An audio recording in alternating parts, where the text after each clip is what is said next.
Hi everyone, my name is David and this is my BAR300 oral pitch. So looking really quickly, this is the table of contents, so we'll be covering the research topic, some key terms and definitions, the background significance of the issue, the research question itself, the literature review, and lastly the grant selected.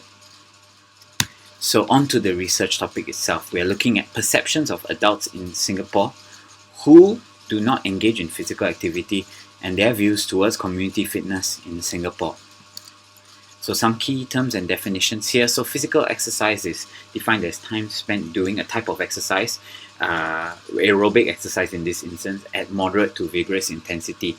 Community itself are people who live in a particular area who are considered a unit because of their common interest or social group.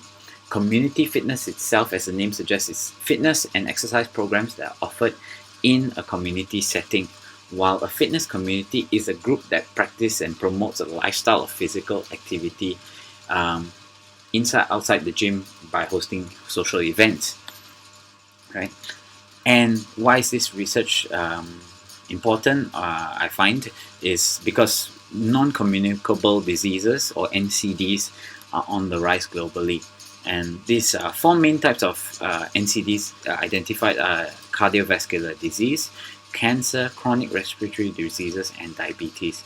So some of the factors that have been cited in the rise of NCDs is mainly because of unhealthy behavior, smoking, alcohol consumption, as well as physical inactivity.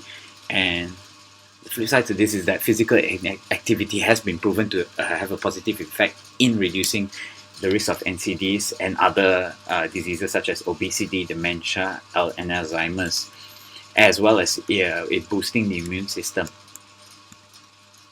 And so onto the significance itself. Why is it significant? Because according to a report in the Straits Times and the World Health Organization, is that 1 in 3 Singaporeans are not found to be active enough, and both men and women in Singapore fall well below the target of 150 minutes and 75 minutes of vigorous activity.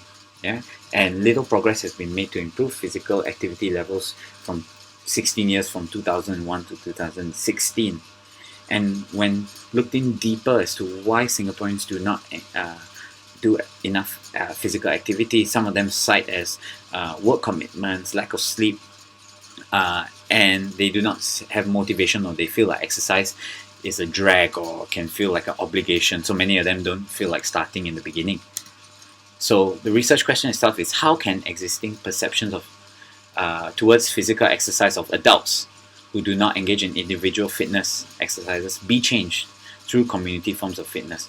So the overarching theme is, how is community fitness changing adults' perception, right, and winning them over? So the literature review itself found that community fitness is more sustainable. Because of community-based fitness, it is a form of therapy. It maintains a group task cohesion, and it allows people to feel like it allows people to assimilate in longer term, right? And it creates a sense of belonging where community-based fitness groups and individuals identify with those groups, and they represent a lower barrier of entry for individuals who are not engaged in physical activity. So it's easier for them to get started on their fitness journey, right? And they produce better results as well. People who do not do fitness in groups tend to perform better than those who do it alone, right? And it brings out a sense of competitiveness, and it produces results versus doing it alone. And onto the grant itself is under the Health Promotion Board of Singapore. It's the Health Ambassador Grant, which is a seeding fund to encourage health ambassadors to initiate sustainable fitness groups in the community. So health ambassadors are involved in promoting various health events and run fitness groups in the community. So how is this significant? It's because this will further enable research to be done on the benefits of community fitness and looking into these kind of fitness that the Health Promotion Board has, right?